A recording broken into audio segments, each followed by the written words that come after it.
yan. Kung mga gusto magpagawa, guys, text tayo. Yan laman niya, guys. Oo, see?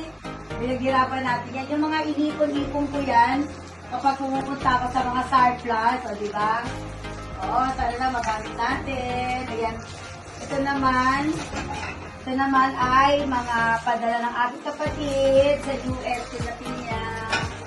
Ayan, may mga maliliit. O, see? So, ayan, di ba?